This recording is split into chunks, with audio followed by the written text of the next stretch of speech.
Dan bangsa Yahudi apabila dapat berita bahawa akan diutus selepas Nabi Isa, Rasul yang terakhir, mereka betul-betul yakin yang Nabi terakhir datang pada bangsa dorang.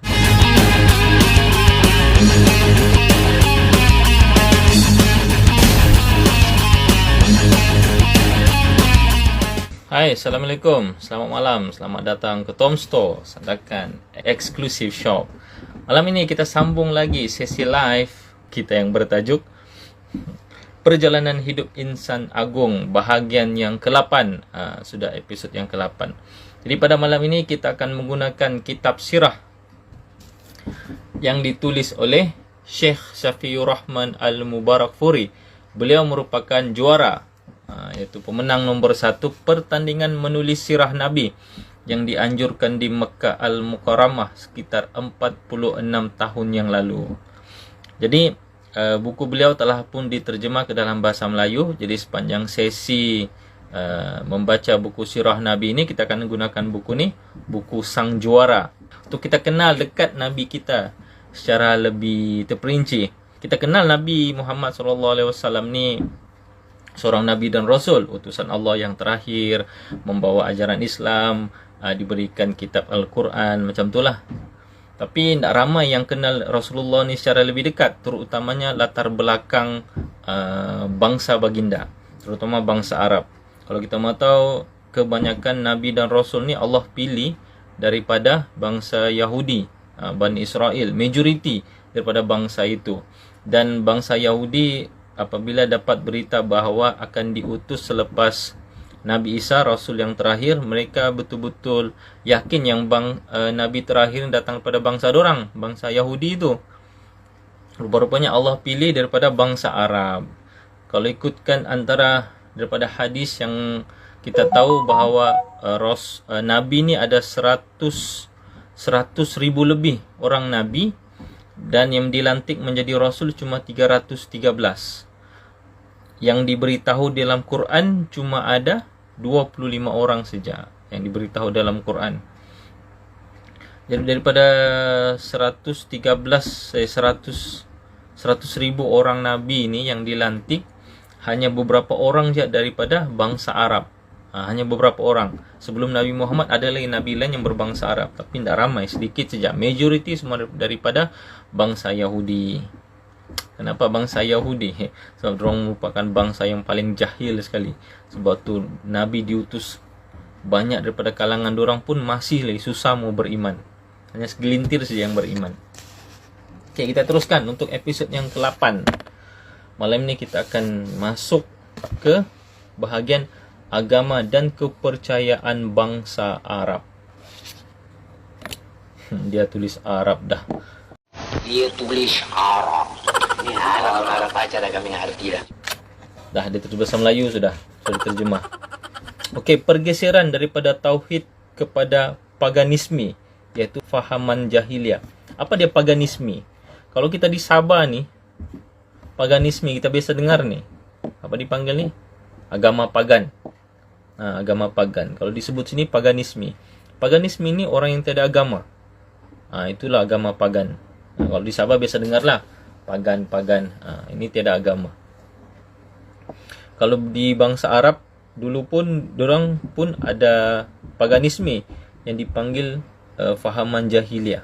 Okey, pergeseran daripada tauhid kepada paganisme, iaitu fahaman jahiliah. Dahulu kebanyakan bangsa Arab telah mengikuti dakwah Nabi Ismail ketika dia menyuruh mereka untuk memeluk agama ayahandanya, iaitu Nabi Ibrahim alaihissalam. Sehinggalah bangsa Arab pun melakukan penyembahan kepada Allah, mentauhidkannya dan memeluk agamanya. Setelah masa yang sangat lama, mereka lupa akan banyak hal yang dahulu mereka fahami. Namun begitu, pemahaman tauhid dan sejumlah syiar agama Nabi Ibrahim masih tetap mereka jaga. Hingga suatu masa, lahirlah seorang anak lelaki bernama Amru bin Luhai yang kelak menjadi pemimpin kaum Khuza'ah. Anak ini membesar dengan banyak melakukan kebajikan, gemar bersedekah dan istiqamah melaksanakan ajaran agama. Maka orang pun mencintai dan menaruh hormat padanya. Mereka tunduk dan mengiyakan semua kata-katanya dengan menganggap dengan anggapan bahawa dia termasuk salah seorang ulama besar dan wali yang terpilih. Suatu hari Amru bin Luhai melakukan perjalanan ke Syam. Di sana dia melihat penduduknya melakukan penyembahan kepada berhala-berhala. Dia menganggap baik hal itu, bahkan menyangkanya sebagai kebenaran kerana Syam merupakan tempat para nabi dan kitab. Maka kembalilah dia ke Mekah dengan membawa Hubal, sebuah patung berhala, lalu meletakkannya di dalam Kaabah. Sejak hari itu, dia mengajak penduduk Mekah untuk menyekutukan Allah dan mereka pun menyambut baik ajakannya. Tanpa menunggu waktu yang lama, penduduk Hijaz mengikut apa yang dilakukan oleh penduduk Mekah kerana penduduk Mekah adalah warga tanah suci sekaligus memikul urusan Kaabah. Daripada cerita ni kita faham bahawa ada seorang lelaki bernama Amru bin Luhai. Amru bin Luhai inilah orang yang pertama sekali membawa berhala masuk ke dalam kota Mekah sampai menjadi amalan orang Arab jahiliah ketika itu. Jadi beliau yang bertanggungjawab menyebarkan agama menyembah berhala sampailah zaman Nabi Muhammad lahir, sebelum menjadi nabi dan selepas menjadi nabi. Okay, yang seterusnya tajuk tersebarnya paganisme, iaitu fahaman jahiliah di tanah Arab. Patung berhala bangsa Arab yang paling tua ialah Manat. Patung itu berada di Mushyallal, daerah tepi pantai Laut Merah berdekatan Qudaid. Mereka juga membuat berhala Lattah di Taif dan berhala Uzzah di lembah Niqlah. Tiga patung ini ialah berhala mereka yang paling besar. Maka kesyirikan terjadi di mana-mana. Patung berhala pun banyak tersebar di setiap tempat. Disebutkan dalam sebuah riwayat, Amru bin Luhai mempunyai khadam, iaitu pembantu berupa jin. Khadam tersebut memberitahunya bahawa patung-patung peninggalan kaum Nuh, iaitu Wud, Suwa, Yahuds, Yawuk dan Nashr terpendam di Jeddah. Segera Amru bin Luhai mendatangi tempat yang ditunjuk oleh khadamnya, menggali tanahnya, menemui berhala-berhala itu dan mengangkatnya hingga ke atas. Berhala-berhala itu seterusnya dibawa ke Tihamah. Ketika musim haji tiba, berhala-berhala itu diserahkan kepada kabilah-kabilah yang datang ke Mekah. Maka setiap kabilah pulang dengan membawa berhala yang mereka terima ke tempat mereka masing-masing. Hingga terjadilah setiap kabilah, bahkan di setiap rumah memiliki berhala. Penduduk Mekah juga memenuhi Masjidil Haram dengan berhala. Ketika Rasulullah SAW menakluk Mekah, Baginda mendapati 370 buah berhala di sekitar Kaabah. Baginda dan para sahabat menghancurkan berhala-berhala itu sehingga jatuh berselerakkan. Baginda kemudian memerintah para sahabat untuk melakukan pembersihan sehingga berhala-berhala itu dikeluarkan dari masjid dan dibakar. Seperti itulah kesyirikan dan penyembahan berhala telah menjadi ciri yang paling menonjol bagi menggambarkan ciri-ciri agama masyarakat jahiliyah. Bahkan dalam melakukan perkara itu, mereka berkata bahawa mereka masih berjalan atas ajaran agama Nabi Ibrahim. Pelbagai amalan penyembahan berhala. Masyarakat Arab jahiliyah mempunyai tradisi yang pelbagai dalam amalan penyembahan berhala, yang kebanyakannya direka sendiri oleh Amru bin Luhai. Mereka menganggap apa yang direka oleh Amru bin Luhai sebagai bid'ah hasanah, iaitu bid'ah yang baik, bukan pengubahan atas agama Ibrahim. Amalan-amalan peribatan mereka kepada berhala antaranya seperti berikut. Yang pertama, mereka berdiri berlama-lama di keliling berhala. Kemudian mereka sujud dan memanggil-manggil nama berhala tersebut. Seterusnya mereka meminta tolong kepada berhala supaya dilepaskan daripada pelbagai kesusahan dan berdoa agar dipenuhi keperluan-keperluan mereka. Mereka melakukannya dengan penuh yakin berhala tersebut memiliki kedudukan penting di sisi Allah sehingga dapat merealisasikan apa yang mereka inginkan. Yang kedua, mereka melakukan amalan untuk berhala seperti manasik haji. Mereka bertawaf mengelilingi berhala, kemudian membongkok-bongkok merendahkan diri di hadapan berhala dan akhirnya bersujud kepada berhala. Dan yang ketiga, mereka melakukan amalan pendekatan diri kepada berhala dengan mempersembahkan bermacam-macam korban. Mereka melakukan penyembelihan yang ditujukan untuk berhala dan dilakukan untuk nama berhala. Dua jenis penyembelihan ini untuk berhala atas nama berhala disebutkan oleh Allah dalam firman-Nya dalam surah Al-Maidah ayat ketiga yang bermaksud, Diharamkan atas kamu bangkai, darah, daging babi dan apa yang disembelih untuk berhala. Dan juga ayat dalam surah Al-An'am ayat 121 yang bermaksud, dan janganlah kamu memakan binatang-binatang yang tidak disebutkan nama Allah ketika menyembelihnya. Memakannya adalah kefasikan. Yang keempat, amalan pendekatan diri yang lain adalah berbentuk penyembahan sajian makanan dan minuman yang diperuntukkan khusus kepada berhala. Mereka juga mempersembahkan sebagian daripada hasil pertanian mereka dan haiwan ternakan mereka khusus untuk berhala. Ada banyak sebab mengapa mereka yang membuat persembahan untuk Allah justru sampai kepada berhala. Namun yang lebih unik, mereka mempersembahkan juga satu bahagian daripada itu untuk Allah. Hakikatnya apa yang mereka persembahkan untuk berhala tidak sekalipun sampai kepada Allah. Dalam hal ini Allah berfirman dalam surah An'am ayat 136 yang bermaksud, dan mereka memperuntukkan bagi Allah sebahagian daripada hasil bercucuk tanam mereka dan juga haiwan ternakan mereka. Mereka berkata sesuai dengan sangkaan mereka, ini untuk Allah, sedangkan ini untuk berhala-berhala kami. Apa yang diperuntukkan bagi berhala-berhala mereka tidak akan sampai kepada Allah, dan apa yang diperuntukkan bagi Allah sampai kepada berhala-berhala mereka. Alangkah buruknya apa yang mereka tetapkan itu. Yang kelima, termasuk jenis amalan pendekatan diri kepada berhala juga adalah pembayaran nazar dalam bentuk tanaman dan binatang ternakan yang ditujukan untuk berhala.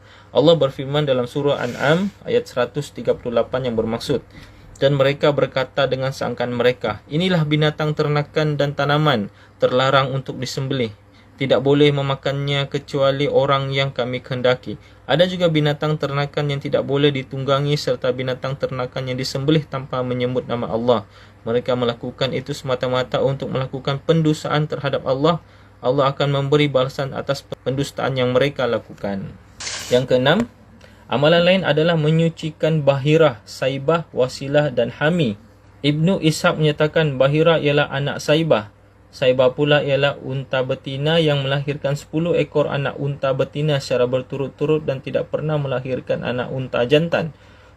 Bagi orang jahiliyah, unta seperti ini tidak boleh ditunggangi, tidak boleh diambil bulunya dan tidak boleh diminum air susunya kecuali oleh tetamu.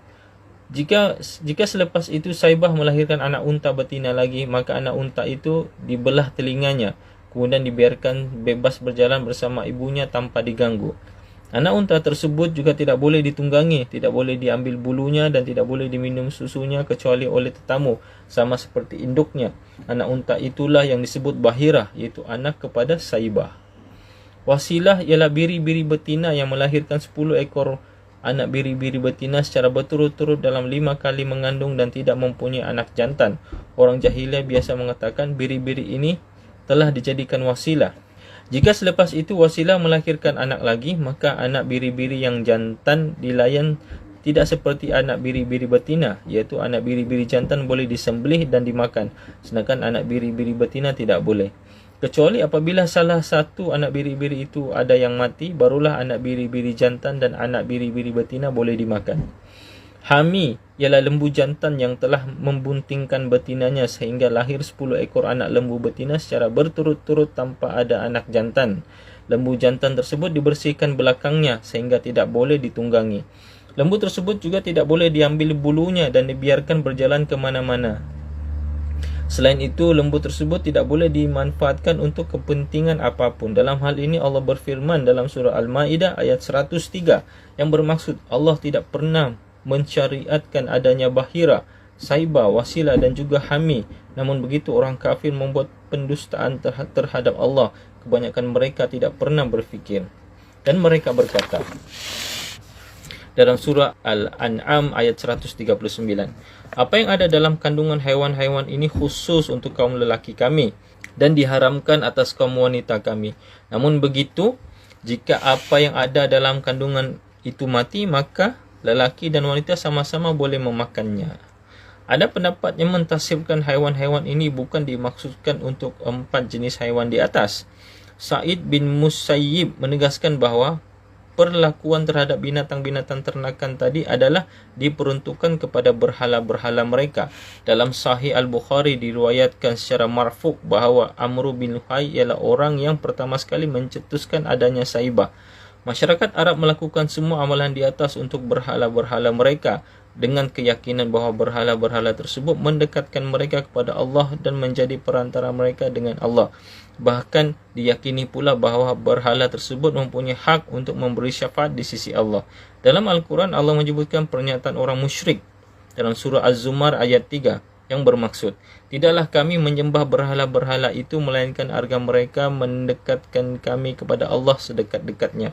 Allah juga menjelaskan dalam surah Yunus ayat ke-18 yang bermaksud, dan mereka melakukan penyembahan kepada selain Allah, iaitu apa-apa yang tidak dapat memberi mereka mudarat maupun manfaat.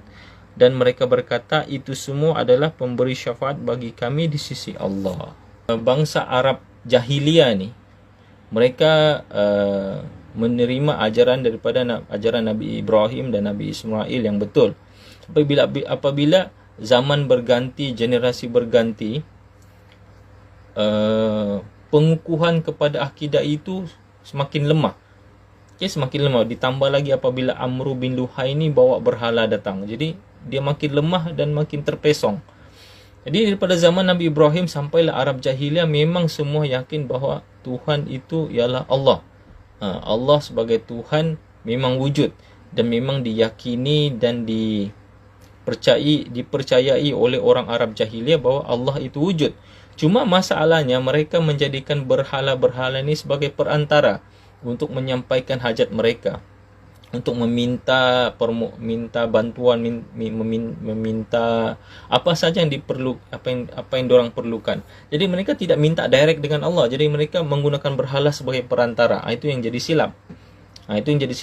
Orang Arab jahiliyah memang percaya bahawa Allah tu memang wujud sebagai Tuhan yang maha berkuasa. Tapi untuk menyampaikan kemahuan mereka, mereka menggunakan berhala-berhala ni. Jadi itu yang boleh menyesatkan, sebab Allah beritahu bahawa mereka banyak menggunakan perantara, tidak direct meminta kepada Allah Subhanahu Wa Taala. Jadi kalau kita nampak peristiwa nanti berlaku peristiwa tentera bergajah di mana Abraha waktu menyerang Mekah tu, tujuan Abraha tu bukan mau hancurkan Mekah. Tujuan Abraha tu cuma satu, untuk menghancurkan Kaabah tu saja. Hancurkan Kaabah tu saja. Tapi semua orang Arab yakin mereka tidak perlu bersusah payah mau tahan Abraha ni supaya tidak menghancurkan Kaabah, sebab dorang tahu Kaabah tu Allah yang punya.